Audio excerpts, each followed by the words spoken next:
Salut à tous sur la vidéo concernant Ruben Neves et j'expliquais pourquoi selon moi ce serait un gros coup du Barça en train de le faire venir.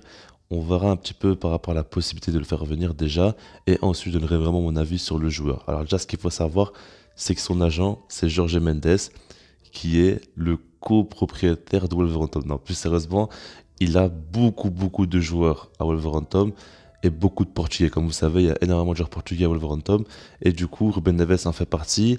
Lui, il fait quand même une très grosse saison et il serait potentiellement sur le départ. Alors, de ce fait, c'est possible qu'ils le vendent, mais ce qu'il faut surtout savoir, c'est que Jorge Mendes a eu une réunion avec la Porta.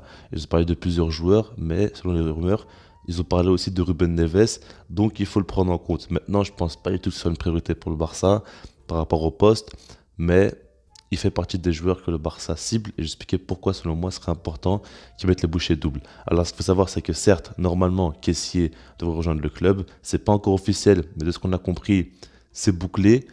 Après, ce qu'il faut prendre en compte, c'est que par exemple, Riqui Puig devrait certainement partir. On ne sait pas forcément si c'est en prêt ou transfert définitif, mais on sait très bien qu'il est sur le départ. Il a absolument besoin de temps de jeu. Elle serait bête de rester encore une fois sur le banc. Et puis, Nico pourrait aussi partir. Alors en fait, ce qu'il faut prendre en compte, c'est que Nico n'a pas encore prolongé. Alors c'est possible qu'il veuille carrément quitter le Barça définitivement ou bien tenter un petit prêt et puis voir s'il peut gagner sa place au Barça parce qu'il joue quand même très peu alors que c'est un très jeune joueur et lui aussi il a besoin de temps de jeu. Donc si jamais il y a des départs, c'est sûr qu'il va falloir aussi recruter des joueurs et puis si jamais Kessie arrive, normalement Ruben Neves ne devrait pas venir sauf si Riqui Puig, Nico par exemple les deux quittent le club, peut-être même De Jong, ça on ne sait pas encore, mais en tout cas la possibilité est réellement présente. Maintenant, par rapport à Ruben Neves, ce qu'il faut savoir, c'est que son contrat se termine en 2023, donc il aura ça plus qu'un an de contrat. On parle d'à peu près 40 millions d'euros pour le laisser partir.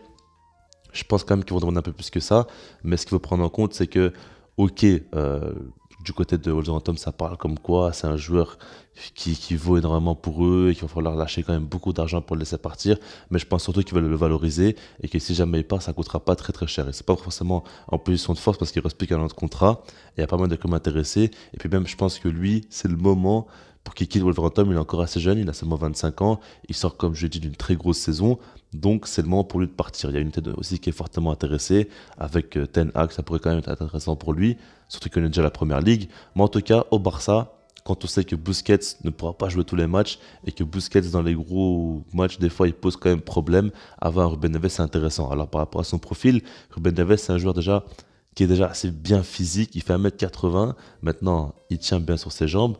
Après, le truc qui me frappe chez lui, c'est surtout déjà ses premières touches de balle. Je trouve qu'il est très intéressant là-dedans. Il arrive souvent à se mettre dans le sens du jeu, ou même carrément à éliminer un joueur avec sa première touche de balle. Et pour moi, c'est un truc qu'il ne faut pas prendre à la légère. C'est un truc très important, parce qu'au Barça, le numéro 6, eh ben, il sera amené à être sous pression et du coup si jamais avec sa première touche de balle il arrive directement à éliminer son joueur, c'est très important et ça Busquets utilise très bien son corps par exemple. Lui si jamais il arrive à faire ça, ça peut aussi bien l'aider et en tout cas ça prouve qu'il est très à l'aise balle au pied et c'est un joueur qui demande beaucoup de ballon. Maintenant, c'est un joueur aussi qui peut évoluer dans un double pivot, comme dans une pointe basse. Il est assez complet, que ce soit dans un 4-2-3-1, que ce soit dans un 4-3-3. Et ça, pour Xavi, c'est quand même très important. Après, moi, ce que j'aime beaucoup chez lui, c'est quand même sa qualité de passe. On le voit, que ce soit pied droit, pied gauche, il a une très bonne qualité de passe. Et c'est vraiment très intéressant. Surtout quand, par exemple, il est dans les demi-espaces droit ou gauche. Il arrive quand même à décider des caviars.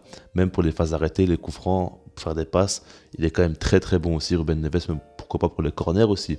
Donc ça, c'est quand même une très bonne chose pour le Barça. Et puis c'est un joueur qui va apporter quand même pas mal d'impact physique, qui court énormément sur le terrain, qui récupère beaucoup, qui ratisse beaucoup de ballons. Donc honnêtement, c'est un profil très intéressant parce que d'un point de vue défensif et au niveau de ce qu'il pourra apporter dans son volume de jeu, et puis qualité technique, balle au pied et même sa qualité de frappe, il a quand même pas mal de qualités et il pourrait beaucoup apporter. En tout cas, ce serait un 6 différent de Busquets, mais pour moi, c'est un rôle qui serait très intéressant au Barça. Si tu l'accompagnes avec un Frenkie de Jong et un Pedri, tu peux avoir un milieu de terrain bien complet qui pourrait bien marcher, pourquoi pas. Donc en tout cas, pour moi, Ruben Neves doit être ciblé par le Barça. De base, je ne cache pas que moi, je voulais plutôt Brozovic. Je pense qu'il collait encore plus, mais Ruben Neves, c'est quand même une très bonne opportunité de marché. Jorge Mendes pourrait faciliter un peu le transfert si jamais c'est le cas. Je pense qu'il faudra à tout prix le recruter. Parce que pour moi, par exemple, Jordi Alba, Busquets, c'est vraiment des limites au sein du Barça. C'est de véritables défauts. Et comme je l'ai dit, on ne peut pas avoir des joueurs dans l'effectif qui sont des défauts trop facilement prévisible parce que les grosses équipes en Ligue des Champions vont nous faire très très mal et vont jouer là-dessus. Après, je dis pas que, par exemple, pour Busquets ou Alba, je m'en fous, mais Busquets, je dis pas qu'il fait que des matchs catastrophiques, mais on sait très bien qu'il a de gros défauts et que les équipes peuvent jouer là-dessus. Alors que Ben Neves, c'est un peu différent. Je dis pas non plus qu'il est largement meilleur, qu'il est sans aucun défaut lui, mais vous avez compris l'idée. Donc voilà, je sais pas quoi vous en pensez par rapport à ce joueur-là. Et puis sinon, moi, je vous dis peace.